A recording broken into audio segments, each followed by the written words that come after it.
मी पहिल्यांदा महाराष्ट्राच्या जनतेचे आभार मानतो की महाराष्ट्राच्या जनतेने भारतीय जनता पक्षाला आणि आमच्या महायुतीला प्रचंड मोठं समर्थन दिलेलं आहे। आपल्याला कल्पना आहे की मी यापूर्वीच भाकीत केलं होतं की एकूण जे काही नगराध्यक्ष निवडून येतील त्यापैकी 75% हे महायुतीचे निवडून येतील। तशाच प्रकारचा कौल हा महाराष्ट्राच्या जनतेने दिलेला आहे आणि विशेषतः भारतीय जनता पार्टी हाच पहिल्या क्रमांकाचा पक्ष आहे हे देखील पुन्हा एकदा या ठिकाणी अधोरेखित झालेलं आहे। आतापर्यंत माझ्या हाती जे निकाल आहेत त्याच्यामध्ये जवळपास 129 नगराध्यक्ष हे भारतीय जनता पक्षाचे निवडून आलेले आहेत आणि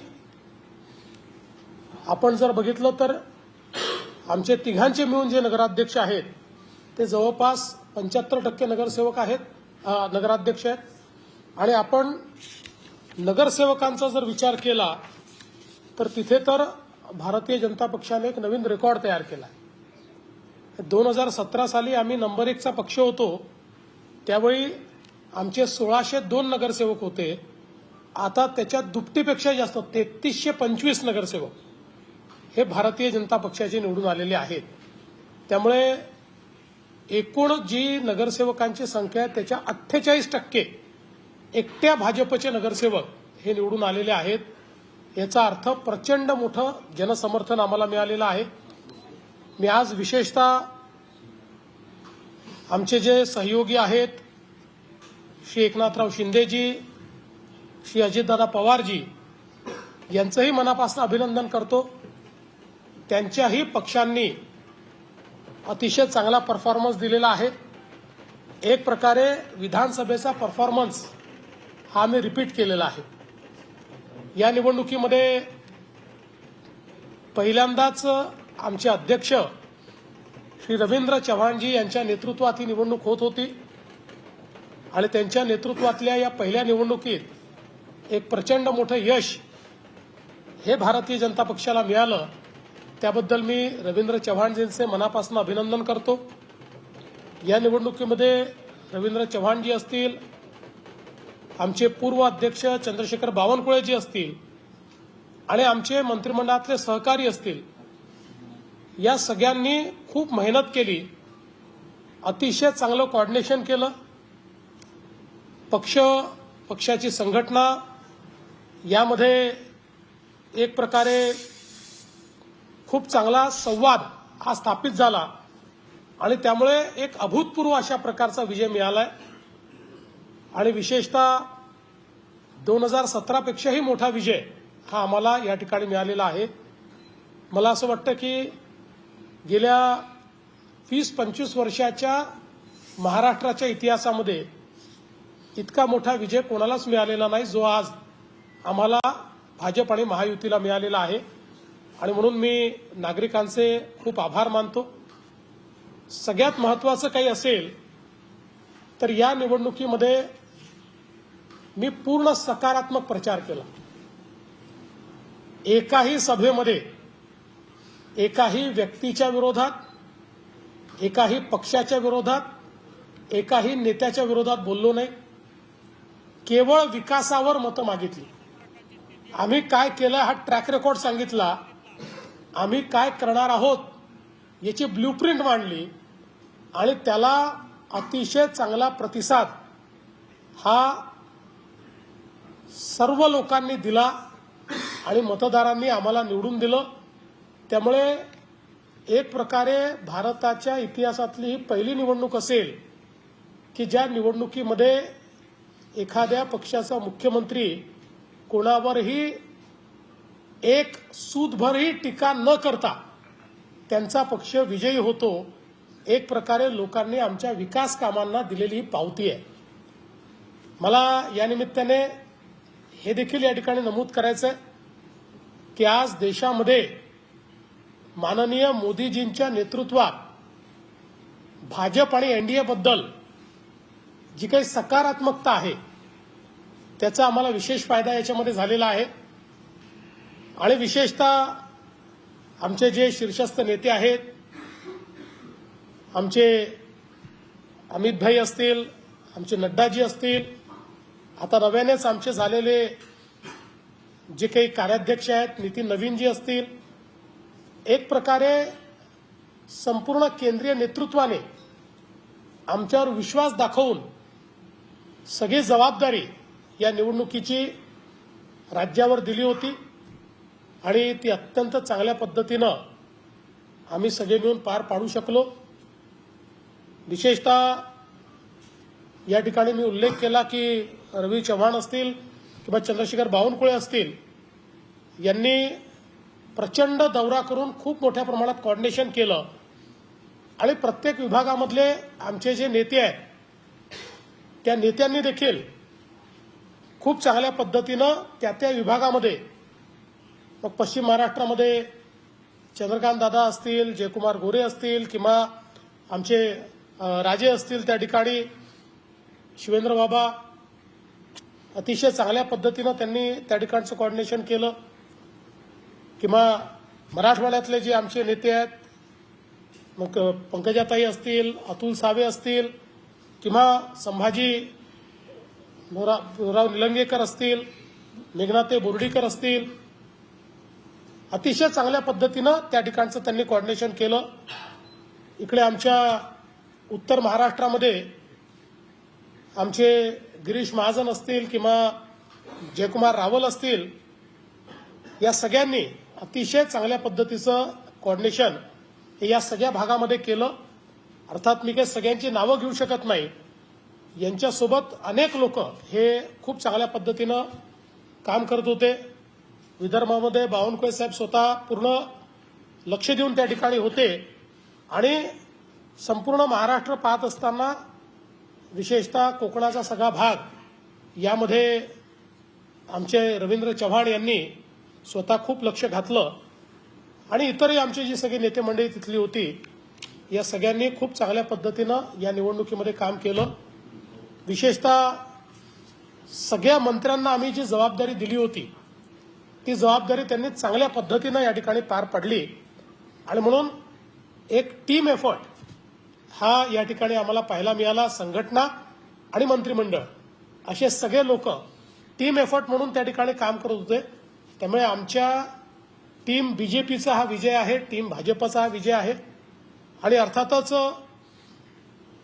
आता ही निवडणूक झाल्यानंतर पुढच्या काळामध्ये या सगळ्या शहरातल्या लोकांनी जो विश्वास आमच्यावर दाखवलेला आहे त्यांच्या विश्वासाला सार्थ अशा प्रकारचं विकासाचं कार्य हे निश्चितपणे आम्ही त्या ठिकाणी करून दाखवू आणि ही शहरं बदलली पाहिजेत, या शहरात चांगला विकास झाला पाहिजे अशा प्रकारचा आमचा प्रयत्न हा पुढच्या काळामध्ये मोठ्या प्रमाणात आपल्याला पाहायला मिळेल. साधारणपणे भाजप हा शहरी भागातला पक्ष अशी भाजपची ओळख आहे. या निवडणुकीत अभूतपूर्व यश मिळवताना ग्रामीण भागामध्ये हे सगळे यश मिळालेलं आहे. त्यामुळे भाजप आता ग्रामीण लोकांचाही पक्ष होतं असं या इतिहासातून दिसतं. 2014 नंतर भाजप शहराचाही झाला आणि ग्रामीणचाही झाला. 2014 पासून कुठलीही निवडणूक तुम्ही काढा महाराष्ट्रामध्ये 14 नंतरच्या झालेल्या प्रत्येक निवडणुकीमध्ये शहर आणि गाव सगळीकडे भाजपने विजय मिळवलेला आहे, सगळीकडे मतं मिळवलेली आहेत. अगदी आपण जर विचार केला की त्यातल्या त्यात आमचा परफॉर्मन्स हा जो काही 24च्या लोकसभेमध्ये खाली गेला त्याहीवेळी आमची मतं कमी झालेली नाहीत. त्याहीवेळी आम्ही 0.5% हरलो, पण त्यावेळी ग्रामीण भागातही अतिशय उत्तम मतं आम्ही घेतली आहेत. भाजप हा सर्व जातींचा, सर्व समाजांचा आणि सर्व भौगोलिक अशा पद्धतीनं विस्तार असलेला पक्ष आता महाराष्ट्रात झालेला आहे. महाराष्ट्राचा नंबर 1 पक्ष हा भाजपच आहे. यश मिळवलं पण तळ कोकणात चव्हाण साहेब स्वतः गेले होते तिथे, पण पाहिजे तसं यश नाही. त्या ठिकाणी आम्ही, तुम्ही एक लक्षात घ्या की विशेषतः रत्नागिरीमध्ये आम्ही महायुतीत लढत होतो, तिथे आम्हाला चांगलं यश मिळालेलं आहे. सिंधुदुर्गमध्ये युती नव्हती, तिथे काही जागा जिंकलो, काही जागा हरलो. बाकी ठिकाणी आम्हाला चांगलंच यश मिळालेलं आहे. कोकणामध्ये तुम्हाला आमची टॅली याकरता थोडी कमी दिसते, कारण आम्ही तिथे महायुतीत लढलो आहे. कुठे आम्ही एनसीपी सोबत त्यांचा उमेदवार होता, कुठे शिवसेनेचा उमेदवार होता. तर आम्ही जे एकूण लढलो त्या ठिकाणी आमचा विजयच झालेला आहे. या संपूर्ण निवडणुकीमध्ये विरोधी पक्षाचे नेते फार सक्रिय दिसले नाही, निवडणुकीतून दिसले नाही. आता निकालातही त्यांचे आकडे सिंगल डिजिट आहे. म्हणजे ठाकरे गट, पवार गट, काँग्रेस 31 वगैरे जागा आहेत. हे मुळामध्ये विरोधी पक्षाच्या नेत्यांना हे लक्षात आलं होतं की या निवडणुकीमध्ये महायुतीचाच विजय होणार आहे आणि त्यामुळे ते बाहेरच पडले नाहीत किंवा कमी पडले. कारण त्यांना असं वाटत होतं की आता जर आपण हारलो आहे हे लोकांना लक्षात आलं तर पुढे महानगरपालिका आहेत, जिल्हा परिषद आहेत, त्याच्यामुळे आपल्या कार्यकर्त्यांचं मॉरल डाऊन होईल. त्यामुळे आता ते हे सांगायला मोकळे आहेत की आम्ही फार सिरियसली घेतलं नाही, आम्ही त्याच्यामध्ये उतरलो नाही. पण सगळ्यात महत्वाचं काय, या निवडणुकांमध्ये ही कार्यकर्त्यांची निवडणूक होती. भारतीय जनता पार्टी किंवा महायुती निवडणुकीत पूर्णपणे उतरली. मी स्वतःही अगदी 10,000 मतदारसंख्येच्या गावात देखील गेलो. याचं कारण जे कार्यकर्ते विधानसभेत आणि लोकसभेत आपल्याला निवडून आणतात त्यांच्या निवडणुकीमध्ये आपण आपली प्रतिष्ठा पणाला न लावणं हा करंटेपणा आहे. हार जीत होत असते, कधी आपण जिंकतो कधी हारतो, पण त्यांच्याकडनं काम करून घ्यायचं आणि त्यांची वेळ आली की आपली प्रतिष्ठा वाचवण्याकरता पळ काढायचा. ही पद्धती काही मला तरी योग्य वाटत नाही. भाजपमध्ये आम्ही असं करत नाही. आम्ही जिंकलोय आहे, हारलोय. जेव्हा हारलो तेव्हाही कधी पळालो नाही आणि जिंकलो तेव्हाही कधी त्यातनं आम्ही मातलो नाही. सर हे सांगा, आज ज्यामध्ये निकाल आलेला आहे, रेकॉर्ड झालेला आहे. एक रेकॉर्ड असाही झाला आहे, कामठीमध्ये पहिल्यांदा विजय मिळालेला आहे. देसाईगंज असेल, आरमोरी असेल, गडचिरोली असेल, या तिन्ही म्हणजे पालकमंत्री तुम्ही जे आहात तिथे तिन्ही ठिकाणी क्लीन स्वीप तुम्हाला मिळालेली आहे. म्हणजे या रेकॉर्डमध्ये आणखी रेकॉर्ड जोडल्या गेले. पालकमंत्री पद दोघांकडचं तिथे तुम्हाला यश मिळालं. खरं म्हणजे नागपूर जिल्ह्यामध्ये खूपच चांगलं यश आम्हाला मिळालेलं आहे आणि विशेषतः आमचे पालकमंत्री चंद्रशेखर बावनकुळे यांचं याच्यात विशेष श्रेय आहे. कारण त्यांनी स्वतः एकेका नगरपालिकेमध्ये लक्ष घालून प्रचार करून सर्व लोकांना सोबत ठेवून या ठिकाणी हे काम केलं. आणि खरं आहे की जवळपास 30-35 वर्षानंतर पहिल्यांदाच कामठीमध्ये भारतीय जनता पक्षाचे नगराध्यक्ष त्या ठिकाणी निवडून आले आहेत. गडचिरोली जिल्ह्यातही आम्हाला खूप चांगलं यश मिळालं आहे. एकूणच तुम्ही जर बघितलं तर जवळपास 15 जागा म्हणजे 15 नगरपालिका अशा आहेत की ज्या ठिकाणी आम्ही मेजॉरिटीत आलो, पण दुर्दैवाने कमी मतांनी आमचे नगराध्यक्ष त्या ठिकाणी पडले आहेत. ठीक आहे, चंद्रपूरचा जो विषय आहे त्या संदर्भात निश्चितपणे आता तिथल्या ज्या काही नगरपालिकांमध्ये आम्हाला यश मिळू शकलं नाही त्याच्या कारणांची आम्ही मीमांसा करू.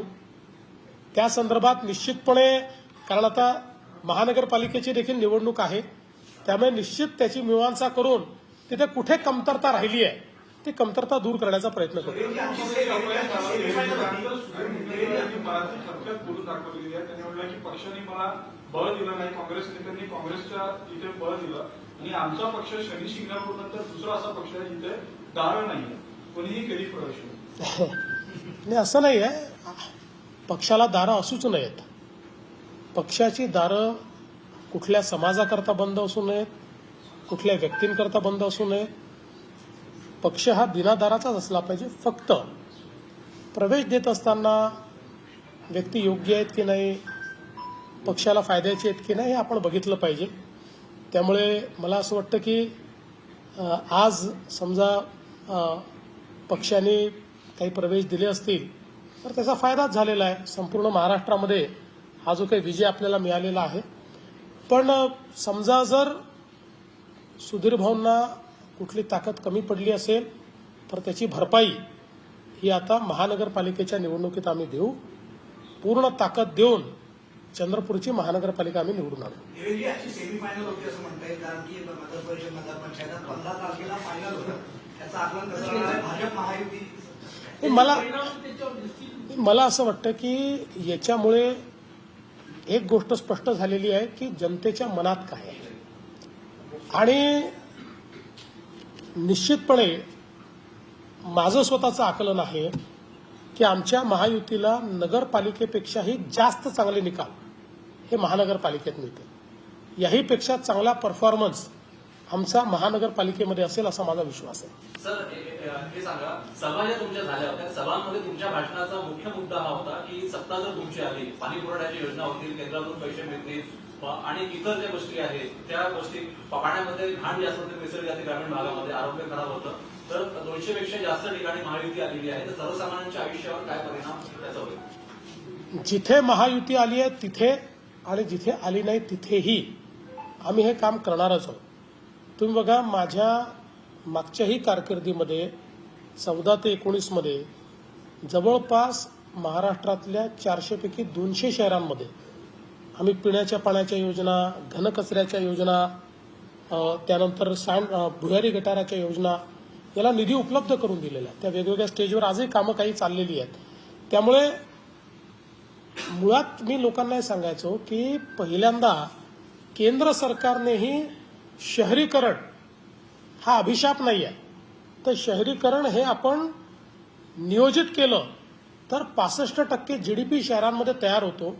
त्यामुळे वस्तू आणि सेवांची निर्मिती करून आपण सामान्य माणसाचं जीवन बदलू शकतो आणि मोठ्या प्रमाणात रोजगार निर्मिती करू शकतो. हे मी सातत्याने सांगितलं आणि तेच आम्ही या पुढच्या काळामध्ये करणार आहोत. ईव्हीएम आणि बोगस मतांचा मुद्दा उपस्थित केला जात आहे. नेहमीची कॅशेटची विधानसभेत वापरली तीच पुन्हा काही ठिकाणी निवडणुकीत श्यामकुमार बर्वे कामठीला पोहोचले, तिथे अंजन वासुजीला अमरावतीचे खासदार पोहोचले. रिकाउंटिंगची मागणी सतत केली जाते. रिकाउंटिंग केलं तरी काय फरक पडणार आहे. आणि जे काही नियमात असेल, जिथे नियमात रिकाउंटिंग असेल तिथे रिकाउंटिंग होईल. आम्हाला काही त्याची अडचण नाही आहे. मुळामध्ये जेव्हा आपण त्या ठिकाणी पराभूत होतो त्यावेळेस पराभव हा स्वीकारायचा असतो. आता गडचिरोलीमध्ये आमचा एक उमेदवार पोस्टल बॅलेटमध्ये एका मताने हारलेला आहे. तर ठीक आहे, तर जे काय ते आपल्याला स्वीकारावं लागतं. मुख्यमंत्री जी की जीत को किस तरीके से देख रहे हैं, क्या समीक्षा करेंगे इस जीत को आप? देखिए, मुझे बहुत खुशी है कि महाराष्ट्र की जनता ने फिर एक बार भारतीय जनता पार्टी पर और हमारी महायुति पर पूरे तरीके से विश्वास दिखाया है. फिर एक बार बीजेपी ये सबसे बड़ी पार्टी बनकर उभरी है. 129 शहरों के प्रेसिडेंट, नगराध्यक्ष ये भारतीय जनता पार्टी के बने हैं. 75% नगर पालिकाओं में बीजेपी, शिवसेना और राष्ट्रवादी महायुति के नगराध्यक्ष बने हैं. बीजेपी ने एक नया रिकॉर्ड कायम किया है. 48% नगर सेवक पूरे राज्य के ये बीजेपी के सिंबल पर चुनकर आए हैं. करीब 3,500 हमारे 3,300 हमारे नगर सेवक चुनकर आए. ये महाराष्ट्र में एक रिकॉर्ड हम लोगों ने किया है. और एक प्रकार से लोगों ने महाराष्ट्र की सरकार के कामों पर और जो विकास का एजेंडा हमने लोगों के सामने रखा उस पर मोहर लगाई है. विशेष रूप से मैं कहना चाहता हूं कि हमारे प्रधानमंत्री श्री नरेंद्र मोदी जी, इनके नेतृत्व में पूरे देश में जो एक विकास की सकारात्मकता दिखाई पड़ती है उसका हमको सबसे ज्यादा लाभ हुआ. एक प्रकार से लोगों ने उस सकारात्मकता को अपनाया और हमारे पार्टी के जो शीर्षस्थ नेता है, हमारे अमित शाह जी होंगे, हमारे राजनाथ जी होंगे, हमारे नड्डा जी होंगे, हमारे नितिन नवीन जी होंगे, इन सब ने महाराष्ट्र के नेतृत्व पर जो विश्वास जताया उसके कारण ये जीत हमको मिली है. और विशेष रूप से हमारे अध्यक्ष रविंद्र चौहान जी, हमारे पूर्व अध्यक्ष बावनकुळे जी और जो पूरी हमारी टीम है, इस टीम ने एक टीम के रूप में यहां पर जो कार्य किया उसको इसका पूरा श्रेय जाता है. इस टीम को इसका पूरा श्रेय जाता है. मैं विशेष रूप से महाराष्ट्र जनता को बहुत बहुत धन्यवाद देता हूं। 1 साल पहले विधानसभा में उन्होंने जिस प्रकार से मैंडेट दिया, उसी मैंडेट को उन्होंने फिर एक बार हमारे लिए रिपीट किया है। मुख्यमंत्री जी, जैसे कि आपने कहा कि इस बार आपने किसी पार्टी विशेष का नाम नहीं लिया, किसी पार्टी विशेष पे टिप्पणी नहीं की, तो कौन क्या लग रहा था आपको, कैसे पूर्वानुमान लग रहा था कि चुनाव में आरोप प्रत्यारोप के बीच बिना इतनी बड़ी जीत हासिल होगी? देखिए, मुझे ऐसा लगता है कि एक पहला चुनाव ये ऐसा होगा कि मेरे पूरे प्रचार में मैंने किसी व्यक्ति पर टिप्पणी नहीं की, मैंने किसी पार्टी पर टीका टिप्पणी नहीं की, मैंने किसी नेता को जवाब नहीं दिया। मैं केवल विकास की बात करता था, किस प्रकार से जो नागरिक जीवन है उसको बदलने का प्रयास 2014 के बाद मोदी जी के नेतृत्व में हुआ है, उसके बारे में मैं बताता था, किया हुआ कार्य और आगे करने वाला प्लान। इतना ही कहकर मैं लोगों से वोट मांगता था।